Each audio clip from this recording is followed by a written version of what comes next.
Hello दोस्तों, नमस्कार। Exam wisdom team की तरफ से आप सभी का स्वागत है। मेरा नाम है आकाश श्रीवास्तव। पुलवामा का जिम्मेदार पाकिस्तानी सेना का सरताज। दोस्तों, बात हो रही जनरल असीम मुनीर की। पाकिस्तान के नौ निर्वाचित सेना प्रमुख के रूप में ये पदभार संभाल चुके हैं और आने वाले समय में पाकिस्तानियों का भरोसा क्या सेना पर वापस लौट पाएगा, क्योंकि इमरान खान की एग्रेसिव नीतियों के द्वारा एक खाई पैदा हो चुकी है सेना और आम नागरिकों के बीच में। और भारत के प्रति असीम मुनीर क्या रवैया अपनाएंगे, भारत पर क्या असर होता हुआ दिखेगा, इस एडिटोरियल आर्टिकल में बहुत कुछ जानने समझने को मिलने वाला। अंत तक जरूर बने रहिएगा। कुछ क्वेश्चंस पर डिस्कस कर लेते हैं। पहला क्वेश्चन, कौन सा देश हिंद महासागर आयोग इंडियन ओशन कमीशन का वर्तमान अध्यक्ष है? जापान, चीन, भारत, फ्रांस। दूसरा, धर्म की स्वतंत्रता का अधिकार भारतीय संविधान में कौन सा अनुच्छेद देता है? Article 25, article 21, article 24, article 19। Third question, दुनिया का सबसे बड़ा सक्रिय ज्वालामुखी कौन सा है? माउंट वेसुवियस, माउंट किया, माउंट एटना, माउंट लोआ। चौथा सवाल, सरकार तलवार को federation of Indian chambers of commerce and industries में अपने राष्ट्रीय खेल पुरस्कार समारोह के दौरान लाइफ टाइम अचीवमेंट अवार्ड से सम्मानित किया गया। बताना है कि किस खेल से संबंध रखते हैं? कबड्डी, क्रिकेट, हॉकी अथवा वॉलीबॉल। अंतिम सवाल, दिशा निर्देशों के अनुसार केंद्रीय सार्वजनिक क्षेत्र की इकाइयों को सरकार को कर के बाद लाभ के कितने अथवा शुद्ध मूल्य के कितने न्यूनतम वार्षिक लाभांश जो भी अधिक हो का भुगतान करना आवश्यक है? 35%, 5%, 5%, 30%, 5%, 35%, 30%, 5%। सारे सवालों का जवाब आपको वीडियो के अंत में मिल जाएगा। अंत तक जरूर बने रहिएगा। बात हो रही है पाकिस्तान के spy master, spy master who now has the Pakistan आर्मीज range, एक जासूस जिसके पास अब पाकिस्तानी सेना की बागडोर है। बात हो रही है लेफ्टिनेंट जनरल सईद असीम मुनीर की, जो कि अब पाकिस्तान के चीफ ऑफ आर्मी स्टाफ बन चुके हैं। जनरल कमर जावेद बाजवा के स्थान पर इस पद पर ये बैठे हैं। और अब आगे बात कही जा रही है, सबसे पहला और सबसे कठिन टास्क होगा इनके सामने। जिस तरीके से पाकिस्तानी आर्मी की छवि पाकिस्तान में काफी खराब हो चुकी है अग्रेसिवली इमरान खान के कैंपेन के द्वारा, उसको किस तरीके से ये वापस सुधार सकते हैं, ये सबसे बड़ा चैलेंज देखने को मिलेगा। पाकिस्तान के 17वें आर्मी चीफ हैं जनरल मुनीर। और अब बात कही जाए तो काफी एक्सपीरियंस्ड ये पर्सन है। पाकिस्तान के बात कही जाए तो पाकिस्तान में फोर्स कमांड, जब नॉर्दर्न एरिया वहां पर ये कमांड कर चुके हैं, गिलगिट बल्टिस्तान में कर चुके हैं। मिलिट्री इंटेलिजेंस और पाकिस्तान की आईएसआई दोनों को ये लीड कर चुके हैं।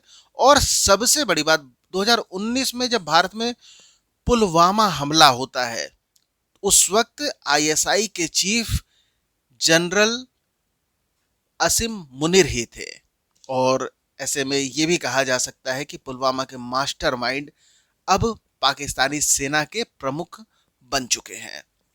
और अब बात कही जाए जिस तरीके से जनरल बाजवा के लीडरशिप में लगातार पाकिस्तान की जो राजनीतिक स्थिति है, आर्मी द्वारा हस्तक्षेप किया जाता रहा है, जिस तरीके से इमरान खान को सत्ता में लाया जाता है और इमरान खान को सत्ता से हटा दिया जाता है, दोनों में ही आर्मी सामने नजर आती है।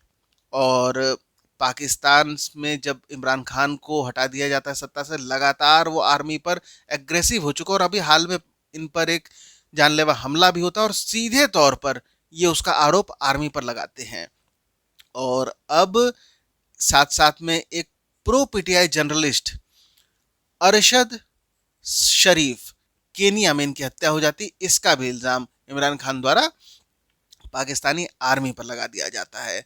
मजे की बात यह भी है कि जब इमरान खान से पहले नवाज शरीफ सत्ता में थे, उस वक्त वो जनरल बाजवा पर ऐसा ही इल्जाम लगा चुके थे कि उनको सत्ता से हटाने के लिए जनरल बाजवा षड्यंत्र कर रहे हैं और जो जुडिशरी है वहां पर वो अपने मोहरे बिछाते जा रहे हैं।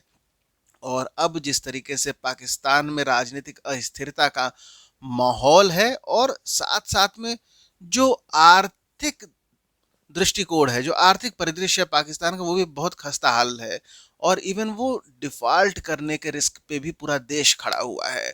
ऐसे में आर्मी प्रमुख के लिए बहुत बड़े चैलेंजेस सामने खड़े हैं और सबसे बड़ा और पहला चैलेंज होगा कि जो सिविल और मिलिट्री रिलेशन है इसको किस तरीके से सुधारा जा सके। हालांकि लॉन्ग टर्म में ये भी अपने पूर्व आर्मी प्रमुखों से अलग नहीं नजर आने वाले। इनका पूरा ये प्रयास होगा कि इस तरीके से मिलिट्री की सुप्रीमेसी को बनाए के रखा जा सके और ज़्यादा मजबूत किया जा सके। जो पाकिस्तान के जो भी सिविलियन इंस्टीट्यूशंस हैं उन पे मिलिट्री की गिरफ्त को और ज़्यादा कठोर कड़ा कैसे कर दिया जा सके।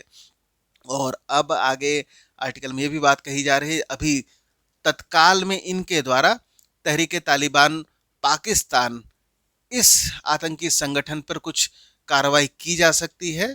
और हालांकि जनरल बाजवा के साथ में जनरल राहिल शरीफ दोनों ने मिलकर कुछ मिलिट्री ऑपरेशन किए थे, जिसमें जरब अज़्ब 2014 का है, रदुल फसद 2017 का है। और बेसिकली इन ऑपरेशन के पीछे एक और मुख्य एजेंडा ये होता है कि अपनी आर्मी के अंदर अपनी खुद की पोजीशन को और ज़्यादा कंसोलिडेट भी इन ऑपरेशन के माध्यम से किया जा सके और ताकत का भी एक प्रदर्शन इन ऑपरेशन में अंतर्निहित रहता है। हालांकि जिस तरीके से अफगान में तालिबान की सत्ता जब से स्थापित हो गई है, एक्टिव रोल एक प्रयास किया जा रहा है कि इस तरीके से पाकिस्तान की जो सेना है और तहरीके तालिबान जो है पाकिस्तान में, दोनों के बीच में मध्यस्थता कराई जा सके, पर चूंकि वो कामयाब नहीं हो पा रहे। और समस्या ये भी है कि पाकिस्तान और अफगानिस्तान की जो सीमा रेखा है डूरंड लाइन के रूप में, वहां पर भी अभी हाल के दिनों में काफी हिंसक झड़प देखने को मिल चुकी है। भारत की तरफ अगर हम बात करें तो जो लाइन ऑफ कंट्रोल पे 2021 से सीज फायर जो चल रहा है जनरल बाजवा के निर्देश में, ऐसा उम्मीद किया जा सकता है कि अभी हाल में जब जनरल मुनीर सत्ता में आ रहे हैं वापस, तो जो भारत और पाकिस्तान की जो बाउंड्री है वहां पर डिस्टरबेंस वापस फिर से देखने को मिल जाए।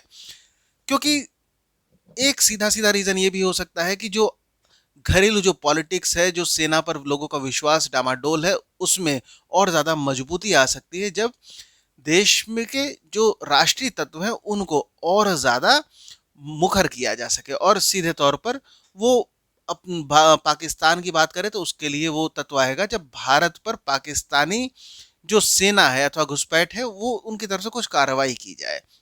हालांकि भारत के लिए अभी संयम बनाकर इंतजार करना ही ज्यादा उचित है, क्योंकि निश्चित तौर पर जम्मू कश्मीर में क्रॉस बॉर्डर टेररिज्म के बढ़ने के काफी ज्यादा संभावनाएं हैं। और जिस तरीके से अभी हाल में ही अंतरराष्ट्रीय संगठन द्वारा FATF लिस्ट से पाकिस्तान बाहर हो जाता है, जो ग्रे लिस्ट होती है, और इससे पाकिस्तान को अपनी पॉलिसी में और ज़्यादा थोड़ी सी ढील मिल सकती है। और ऐसे में निश्चित तौर पर पाकिस्तानी आर्मी की भारत पर और ज़्यादा कठिन नीतियां नजर आ सकती हैं। अंततः बात इस पर आकर अटक जाती है कि अब फ्यूचर पाकिस्तान का किस तरीके से होने वाला है। जनरल मुनीर के अंडर में क्या अपने जो पूर्ववर्ती सेना प्रमुख रहे वो उनके नक्शे कदम पर चलेंगे। हालांकि इस बार काफी ज्यादा चैलेंजेस इनके सामने नजर आ रहे हैं। जिस तरीके से जो आम जनता है पाकिस्तान की आर्मी में, उनके भरोसे को वापस लौटाना, पाकिस्तान की जो आर्थिक स्थिति लगातार खराब हो रही है उसको किस तरीके से निपटाया जा सकेगा, और साथ ही साथ में इनका ये भी पूरा प्रयास होगा कि जो भी इकोनॉमिक मिसमैनेजमेंट हो रहा है उसके लिए किसी भी तरीके से आर्मी पर आरोप नहीं लगाए जा सके।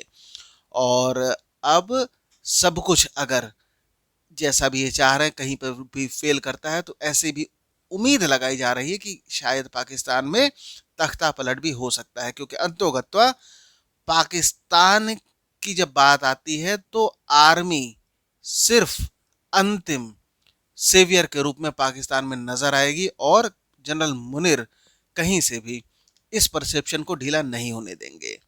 और ऐसे में 17वें सेना प्रमुख के रूप में जनरल सैयद असीम मुनीर को राजनीतिक स्थिरता सुनिश्चित करने और सेना के बारे में लोगों को धारणा से ऊपर उठाने में चुनौतियों का सामना करना पड़ रहा है, जबकि भारत को इंतजार करने और देखने की जरूरत होगी।